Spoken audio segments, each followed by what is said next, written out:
It's time for today's travel and cruise industry news. With the latest from travel and cruises around the world, here's your host, Chillie Falls.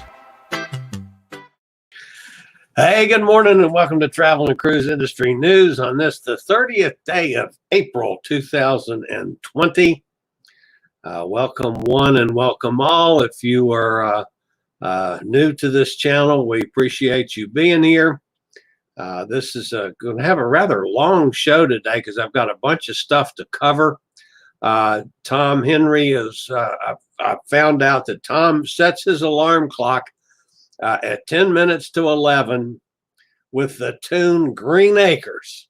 So he knows that it's time for me to come on the air. I appreciate that, Tom. Anyway, good morning to Tom. Sent you a lot of rain, buddy. I assume you're getting hit now. We got it during the night, had about 2 inches here, hard rain. So let's see who else we got with us this morning. Tom says that I asked him how Arnold the pig is from Green Acres, and he said oinking. Jim Simpson, good morning to you, Jim. Bonnie's with us this morning. Gretchen's here. So we got a good crew to start things off with. All right, I've got to start with something that really it bothers me to have to say this. Last week, I did a story on the Carnival Mardi Gras.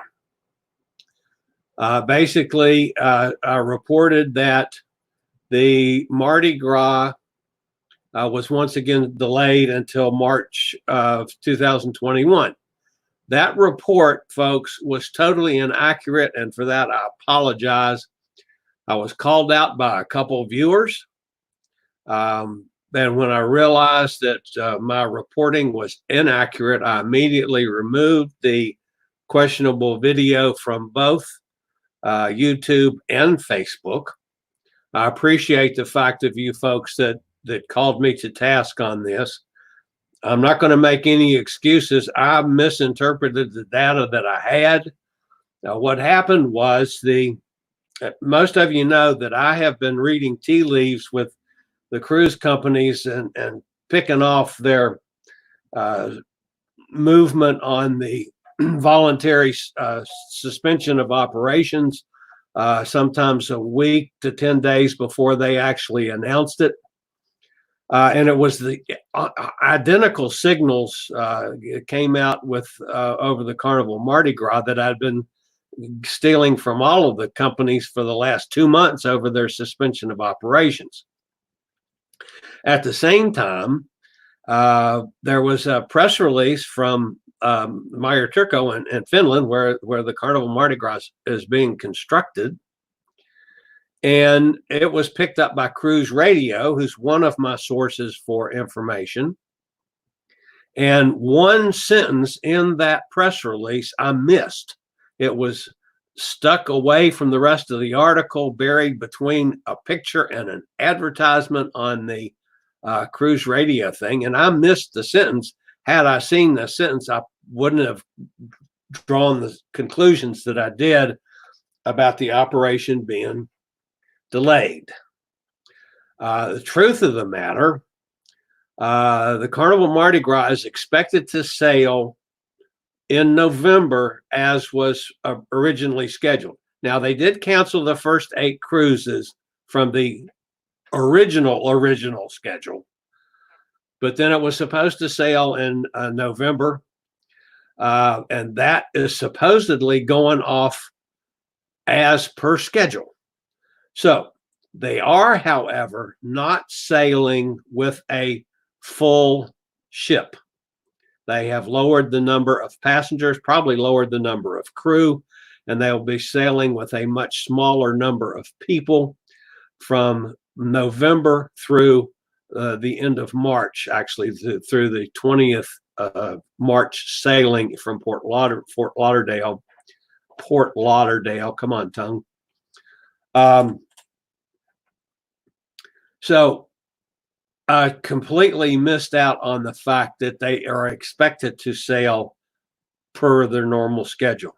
And folks, for that, I do apologize. my conclusion was that they had delayed things until the 27th. The date was correct. They didn't delay it, however. They're sailing with this smaller number of people and smaller crew. And the first available cruise, if you want to book a cruise on the Mardi Gras, the first available cruise you can book is March the 27th, which is the date that I used in the article last Wednesday or last Tuesday, whatever day it was. So I was totally wrong. And for that, I do apologize. And I thank the folks that called me out on it. And again, I took steps immediately on that. And, I just read it wrong, folks. That's all. So one other thing before we get to a bunch of other stories this morning, some of you, I know Tom will be aware of this. The governor of Virginia yesterday, I live in Virginia, for those of you that don't know, the governor of Virginia yesterday opened up at least the dental offices and medical procedures for elective procedures now, which actually, as far as it concerns me, means that I can get my tooth fixed. I had, back when this thing first started, I had gone to the dentist with a toothache. They gave me some antibiotics to get rid of the infection before they were going to extract the tooth. It's a molar back here in the back, and it hurt like hell. And before I could go in for the extraction, this whole business started with the dental offices being shut down, as were all the medical procedures, elective medical procedures. And extraction of a tooth is considered an elective medical procedure. So as soon as the governor said that yesterday afternoon, I got on the phone. I called my dentist office. I said, okay, because just over the weekend, the thing had flared up again. And I had called them on Monday and gotten another prescription of antibiotics. So after I'd taken like 4 pills, the pain was gone again. Thank goodness.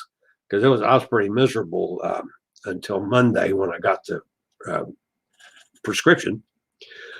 So I called the dentist, and they went through all the new procedures you got to go through now, because this is going to be a royal pain in the behind. But anyway, I am scheduled to have my tooth extracted because it's back in the back, and it's not worth spending at my age, spending the money for doing all the crowning and all that kind of root canal and all that stuff. So they're just going to pull it, get a pair of pliers and yank the sucker out. It'll numb me up good.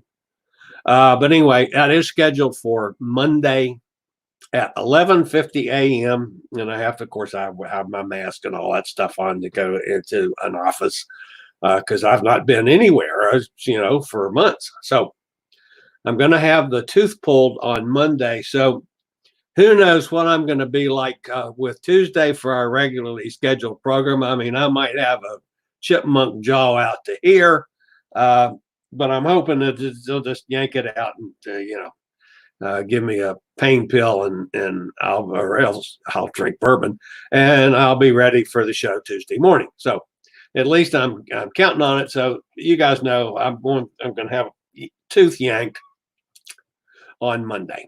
So, all right, enough for that. Let's pause for a second for Scoot Around, and I'll be back in just a moment. Do you have a bad back, bad hips, bad knees, or any other mobility issues? Think about Scoot Around. For scooters, walkers, wheelchairs, even oxygen needs, delivered right to your cabin. Scoot Around for all your mobility needs on your upcoming cruise. All right, we were talking about the Mardi Gras with my screwing up on this story from last week. The one thing that I didn't screw up on is that Port Canaveral's new construction project that is going on, which is going to house the Mardi Gras when it's done. And that is Pier 3. What are they calling it? Port 3, Pier 3. Let's see, I've got it here someplace. Port Canaveral, they are calling it Terminal 3. Terminal 3 at Port Canaveral is supposed to be done on schedule in May. Of course, there's not going to be any cruise ships sailing in May, but it's coming right along. So by the time the Mardi Gras gets to Port Canaveral in November, the new pier or new place will be ready for it, and that's where the Carnival Liberty is going to be there, and the Mardi Gras is going to be there. But anyway, all those cruises between now and March the 20th are showing as sold out. You can't get on them, and the first available cruise on the Mardi Gras is on the 27th of March in 2021. So if you're new to this channel, and you guys that are regular to this, some of you may have been to Lynchburg before, but what probably some of you don't know, that Lynchburg is famous for something that I didn't know about. Lynchburg is where chapstick was created, back when I was a kid, 100 years ago. I didn't know that. No, just thought I'd throw that out. Chapstick was created here in Lynchburg. Who knew? And that's become a lip balm. It's everybody in the world knows what chapstick is. That's the trade name. So, Lynchburg product originally. Okay, so moving right along, the MSC day before yesterday announced that they have halted operations until July the 10th. Not quite as late as the CDC 100 days without cruises, but somewhere in between. All the other cruise lines are, in the same ball game. Everybody is using the dates in July now, end of June through July the 24th as their dates to suspend operations. We mentioned that Port Canaveral is their new terminal is going to be ready for the Mardi Gras. Not so lucky with Galveston. Galveston, as many of you know, is building a new cruise terminal that was going to be to allow the Allure of the Seas to be based in Galveston in the November of 2021. Galveston currently cannot handle Oasis class ships without an Oasis ready terminal at the port. So the board of trustees of the Galveston wharves has voted to set the opening back at least a year due to delays from the current health situation. Texas, of course, is one of the states that is beginning to open as starting tomorrow, I think it is. So we'll see how it goes there. But currently, there seems to be a missing block of time from when they're going to have this terminal finished in Galveston until the time that the Allure of the Seas is supposed to be there. And there's not been any change yet in the Allure of the Seas schedule. So we're not sure what's going to happen with that one. So that's Galveston.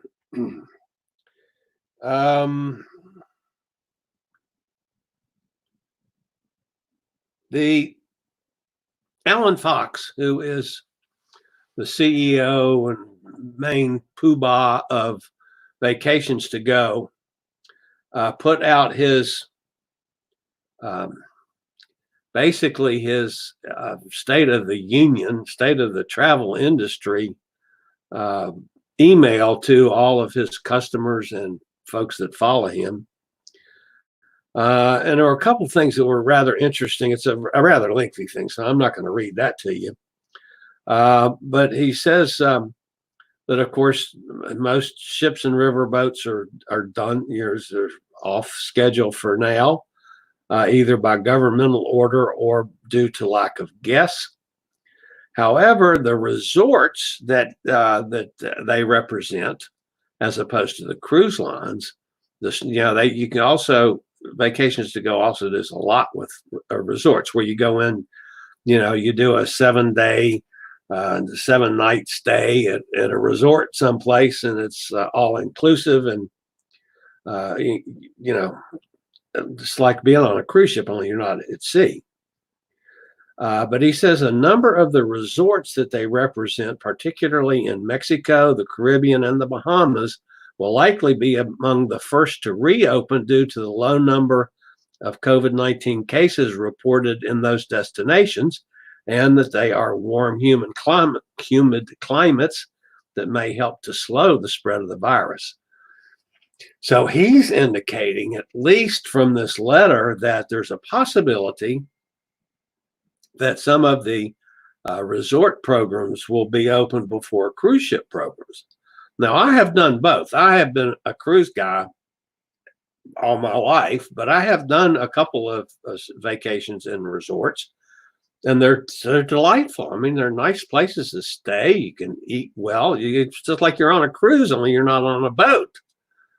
So I found that was pretty interesting that he specifically said that Mexico and the Caribbean and the Bahamas might get those open before we got cruise ships going again. So interesting thing from Alan Fox of Vacations to Go. I have used them for years. I'm a little upset with them because my guy, who's been my agent for how many years, 10, 12 years now, left the company and left me literally hanging. He was replaced. The agent that took his place and took over his account list, I had just gotten, had a phone meeting with him. And when we started getting into this cancellation business over my Alaska cruise, and he's now gone. So some major turnover there at Vacations to Go. So I currently do not have a set person that I'm dealing with. I don't know if that's going to change or not. We'll see. I mean, I can always book stuff myself. It's just I found it a lot easier to go with them. So anyway, the interesting take on the State of the Union from our friend Mr. Fox at Vacations to Go. All right, let's take a look and see who's making some comments. Let me check on Facebook first. Pam Witt was over on Facebook earlier. Tom Henry is over on Facebook now. He says, I have a friend in Florida that says another friend told him the Mardi Gras was in Port Canaveral several weeks ago. He didn't take my correction, letting him know that the ship was still in Finland. Yeah, I'm pretty sure it's not. It was in Finland, the last picture I saw. So YouTube never started? Huh. It didn't? That's strange. Okay. I wonder if part of the cruise, part resort, maybe in the near future. Could be no fun. All right. Pete over in London says, I'm wondering if part cruise, part resort, maybe in the near future, as they could be no fly and using cruise ships as luxury fares. I think that's a good possibility. Before this all happened, I started thinking there was going to be a lot of movement for cruise companies to start adding resort packages, much like the cruise companies have land packages in Alaska. I could see that being the next step in the cruise industry before all this business was shut down. So then I'm noticing now that Canada, some of the Canada cruises on the East Coast out of like New York and Boston and stuff have some land packages attached to them that I had not been aware of until recently. So I think there's probably a lot of movement in that general direction. I'm not surprised that there could be some resorts available before cruise ships. I think we're a good time away before we're going to be able to cruise because of all of the changes that's going to be required. And I saw an interesting piece yesterday morning on one of the news shows I watch, financial news shows,